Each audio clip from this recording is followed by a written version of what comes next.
ఈరోజు మీ అందరి కోసం నేను ఒక ఇంట్రెస్ట్ టాపిక్ ఒకటి తీసుకొచ్చాను.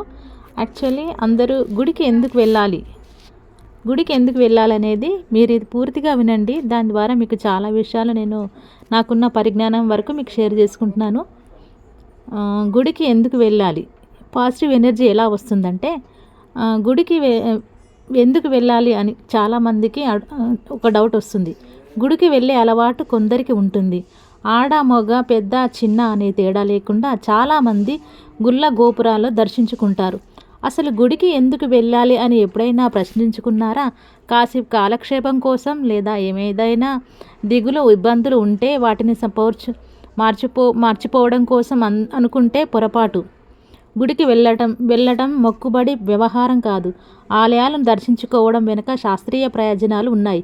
అవేంటో చూద్దాం. అసలు గుడి ఎప్పుడు, ఎందుకు, ఎలా ఏర్పడింది, దేవాలయాలకు ఎందుకు వెళ్ళాలి, ఈ విషయంపై వేదాలు ఏం చెబుతున్నాయి మొదలైన అంశాలు తెలుసుకోవడం చాలా అవసరం. వేలాదిగా వైదిక ఆలయాలంటే మన దేశంలో చిన్న పెద్ద కలిపి వేలాది దేవాలయాలు ఉన్నాయి. అయితే అవన్నీ వైదిక దేవాలయాలు పరిగణలోకి రావు. నియమాలను పాటించి శాస్త్ర నిర్దిష్టంగా నిర్మించే ఆలయాలను మాత్రమే దేవాలయాలుగా పరిగణిస్తారు. అలాంటివి అత్యంత ప్రసిద్ధి చెందాయి. ఇతర దేవాలయాలు కూడా పవిత్ర ప్రదేశాలే అయినప్పటికీ కొన్ని ఆలయాలు మరింత పునీతమయ్యాయి, స్థల మహత్యాన్ని సంతరించుకున్నాయి.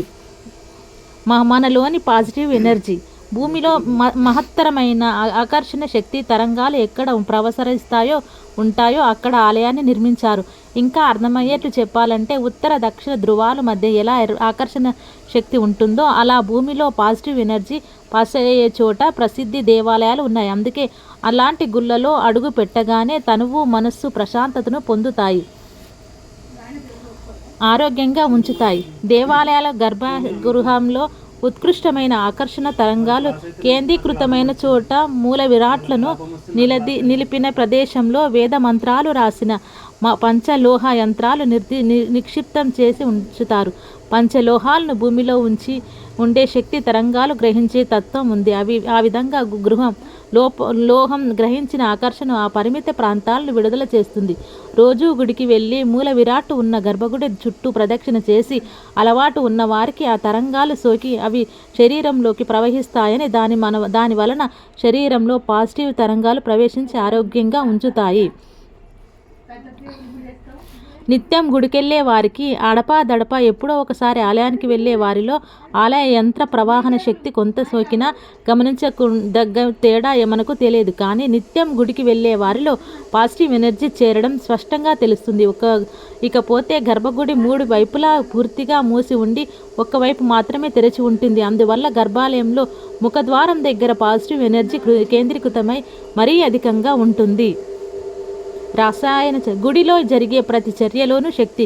గర్భగుడిలో వెలిగించే దీపం ఉత్పత్తి చేసే శక్తి చాలా చెప్పుకోదగ్గదే. ఆలయాల్లో గంటలు మోగిస్తారు, వేద మంత్రాలు పఠిస్తారు, భక్తి గీతాలు ఆలపిస్తారు. ఈ మధుర ధ్వనులు శక్తిని సమకూరుస్తాయి, మనస్సును చైతన్యపరుస్తాయి. గుడిలో దేవుడికి సమర్పించే పుష్పాలు, కర్పూర హారతి, అగరవత్తులు, గంధం, పసుపు, కుంకుమల నుంచి వచ్చే పరిమళాలు శరీరంలో రసాయన చర్య జరిగి శక్తివంతం అవుతుంది. మూల విరాటును ప్రతిష్ఠించిన ప్రదేశం నుండి విడివడే మహత్తర శక్తి తరంగాలు గుడి గంటలు, వేదమంత్ర ఘోష, మాల, పరిమళాలు, కర్పూరం, అగరవత్తులు, గంధం, పసుపు, కుంకుమల నుండి వచ్చే అపురూపమైన సుగంధం, తీర్థ ప్రసాదాలతో ఉండే ఔషధ గుణాలు అన్నీ కలిపి ఎనలేని మేలు జరుగుతుంది. ఔషధ గుణాలు కలిగిన ప్రసాదాలు. గుడిలో ప్రసాదాలు పులిహోర, దద్దోజనం, చక్కెర పొంగలి, పవడలు, కొబ్బరికాయ, అరటి పండ్లు నైవేద్యం పెడతారు. ఈ ప్రసాదాలు దేవుళ్లకు నివేదన సమర్పించిన తర్వాత భక్తులకు ప్రసాదంగా ఇస్తారు. వీటిని సేవించడం వల్ల శరీరానికి అవసరమైన అనేక ఔషధాలు అందుతాయి.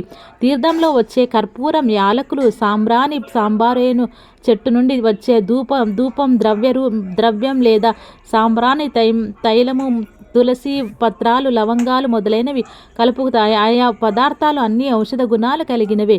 అలా గుడికి వెళ్ళిన వారు సేవించే తీర్థం ఎంతో మేలు చేస్తుంది, రక్తాన్ని శుద్ధి చేస్తుంది, ఆరోగ్యాన్ని ఇస్తుంది, ఉల్లాసంగా ఉత్సాహంగా ఉండేందుకు తోడ్పడుతుంది. నాకు తెలిసినంత పరిజ్ఞానం వరకు మీకు ఈరోజు ఈ గుడికి ఎందుకు వెళ్ళాలనే దానికి సమాధానం నేను చెప్పగలిగినాను. ఇంతవరకు నా వీడియో చూసి ఆదరించిన అందరికీ ప్రతి ఒక్కరికి పేరు పేరున కృతజ్ఞతలు తెలియజేసుకుంటున్నాను. Thank you so much.